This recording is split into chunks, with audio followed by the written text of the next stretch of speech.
The veil has been lifted, it's torn in two. The veil has been lifted for you. The veil has been lifted, it's torn in two. The veil has been lifted for you. When on my own I'd wonder why God would permit. I'd like to welcome to Mostly Folk, Corrina. I want to get this right. Corrina Rose Logston Stephens. And That's it. how come 4 names? You know, Artie, I've never wanted to miss out on anything. And so better for worse, you know, when I got married, I just said, I'm keeping all these things. So Okay. there they are. And good for you. I love it.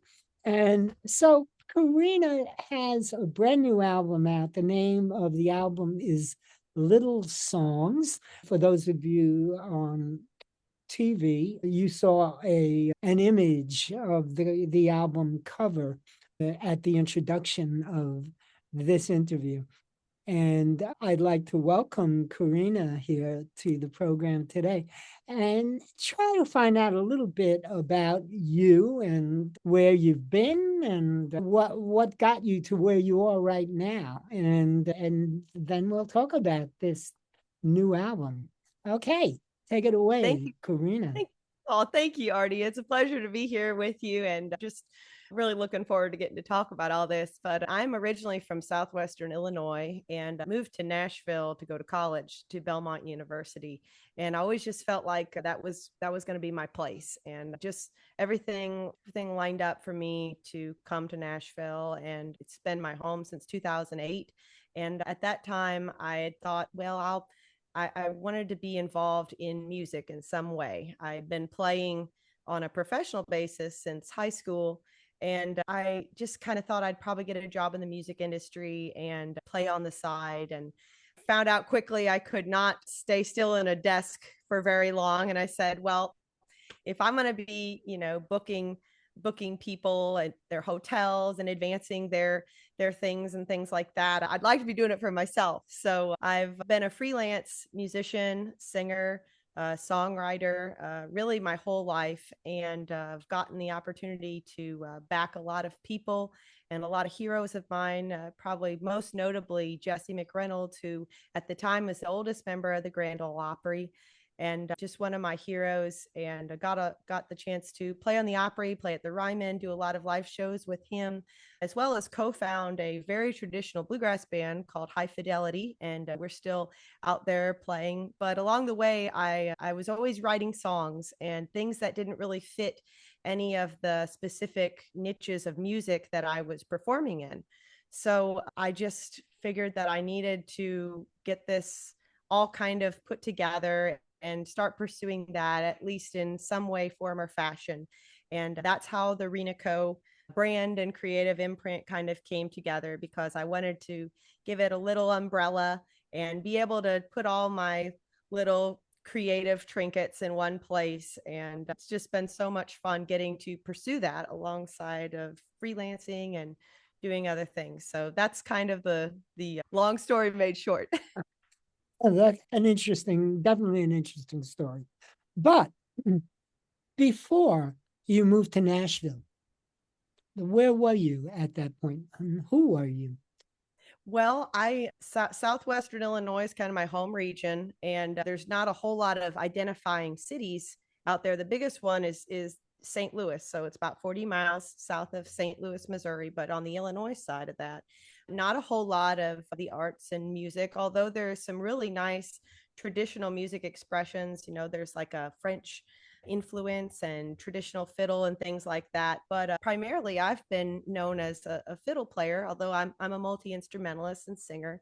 My folks are fans of the music, and they always had a guitar and a banjo or something laying around, and they would go to bluegrass festivals when they were younger, and always encouraged the arts and just me getting into music. And about the time that I turned 14, they saw I was sort of getting into the more electric expressions, right? So I'd been listening to a lot of punk and emo, and I think my dad wanted to intercept this before it got too loud. So instead of me getting a Stratocaster for my 14th birthday, I was given a fiddle, which I didn't understand.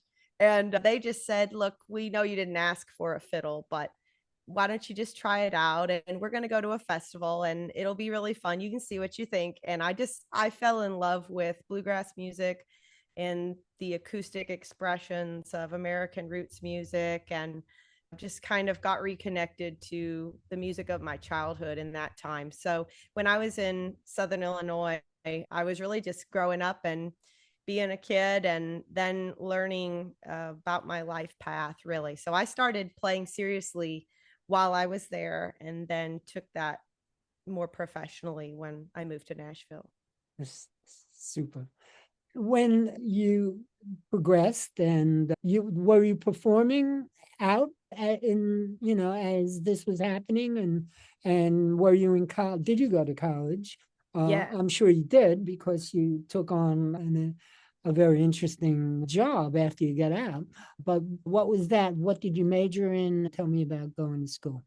Yeah. So from the beginning of I guess getting serious about playing music when I was 14, I was really put into a lot of professional situations. At the time, my parents were playing out, doing little events and parties and things, and I did feel a bit left out. And I think that's part of why they wanted me included as well, and gave me this fiddle. So very shortly after they gave it to me, I'd grown up playing around with instruments, like I mentioned, Artie, and I had learned enough on the fiddle to squeak out a few tunes to start performing pretty quickly.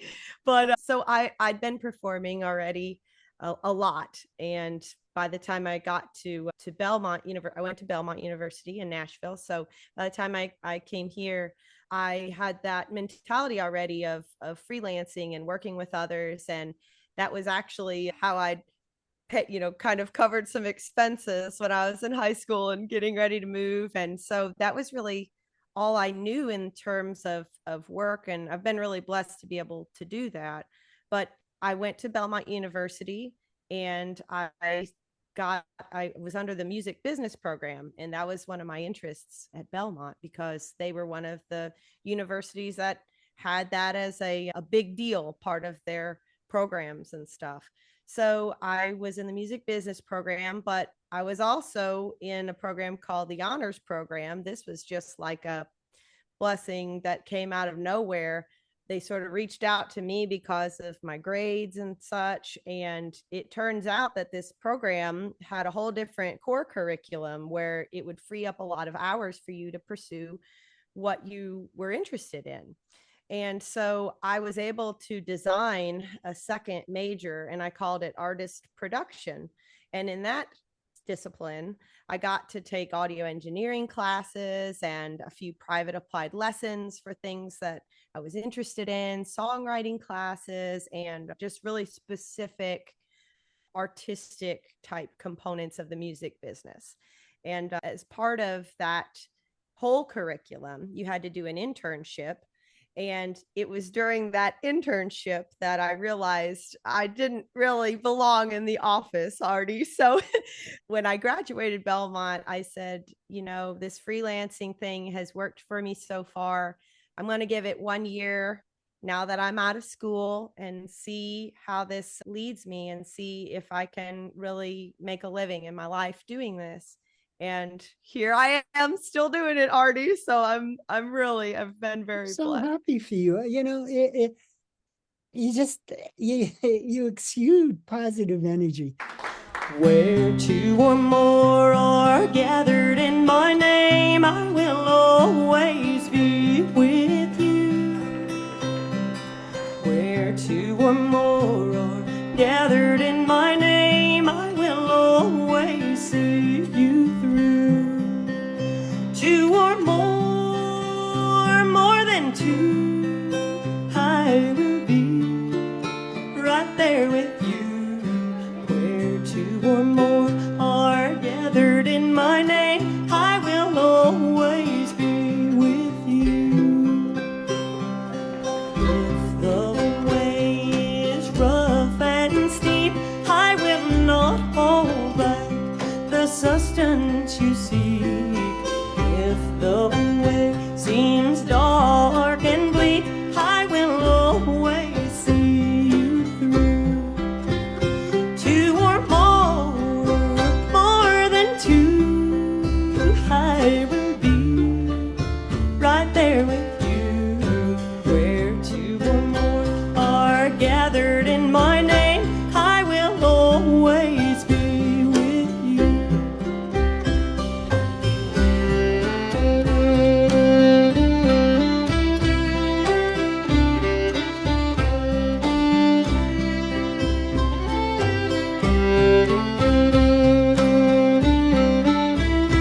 should proclaim.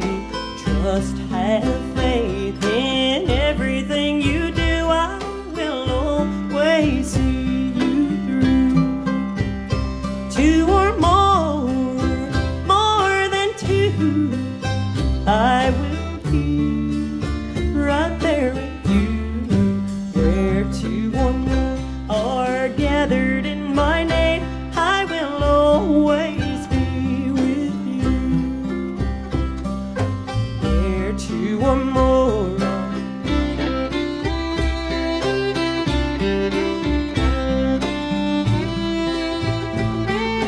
where two or more are.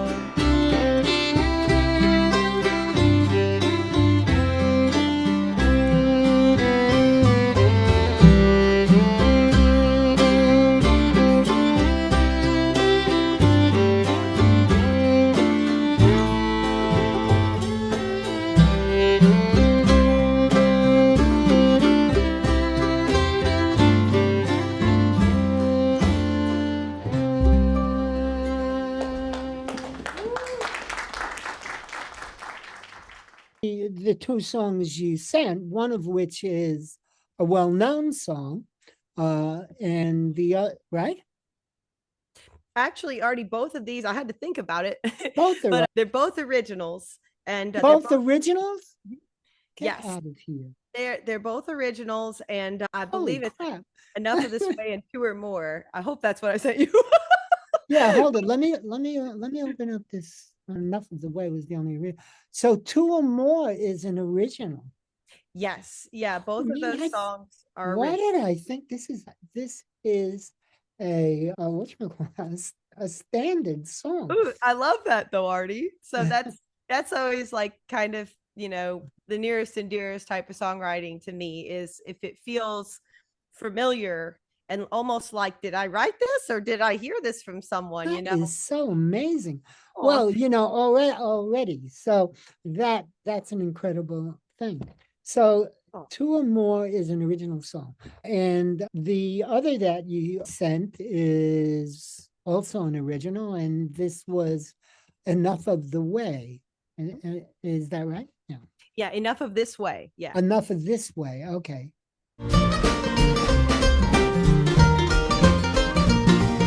I'm finally sitting down and now I can't find my stuff. I can't find my stuff. I can't find my stuff. I've set aside the time and now I can't find my stuff. I think I've had enough of this way. I put it off and now where's it gone? Now where's it gone? Now where's it gone? I've seen the thing a million times that it will be gone, but before I can put it away, I think I've had enough of this way. I think I've had enough of this way. This isn't what I had in mind for how to spend my day. I think I've had enough of this way.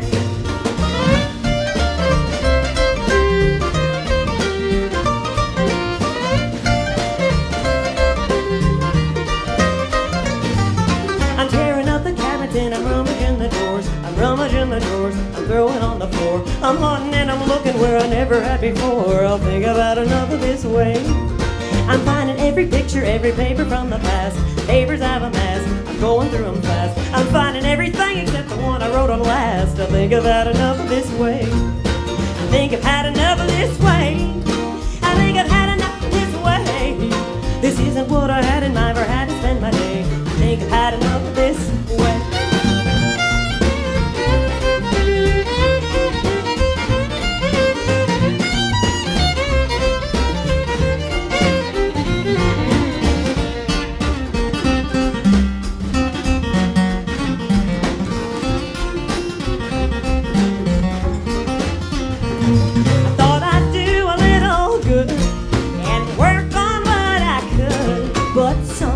Down the line, it isn't where it should be. I guess I work for later cause I'm running out of time. I'm running out of time, I'm running out of rhyme. I wish I had a secretary running through my mind that had about enough of this way. I'm putting up the paper, I'm putting up the pen, I'm putting up the pen, I'm putting up the pen. I'm hoping and I'm praying that I won't do this again. I think I've had enough of this way. I think I've had enough of this way. Think about enough this way.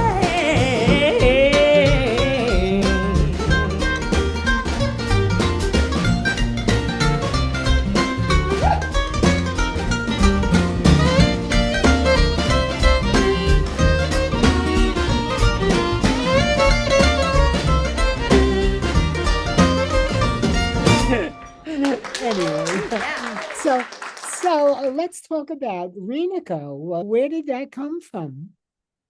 Why Well, didn't Artie, you? Well, first of all, you weren't going to use four names for on on an album. It might have been now. Which comes first? So it's Corrina Rose Logston Stephens. Which one yes. is which? I Okay. mean, where did it start? Okay. So my given name it's hilarious, Artie. I don't know if anyone's ever asked me that, but so my maiden name is Logston. Okay. And my original middle name is Rose. And so my parents named me Corrina Rose Logston. Okay. And all growing up, I was surrounded by all these strong, opinionated women in my family that say, "Don't you better keep your name. You better keep your name. You're a Logston." So somewhere in the back of my mind, I thought, well, I guess I'll consider that, if I get married and such. But at the time, I had already been known professionally as Corrina Logston, and I really wanted to, for my solo work, I wanted to use my full name, Corrina Rose Logston.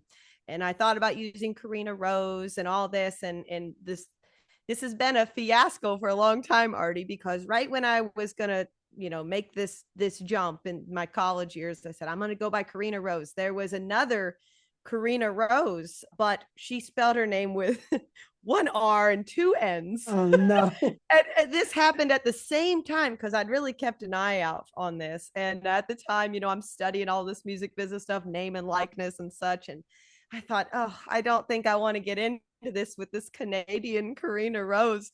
So I said, I'll just use all three names.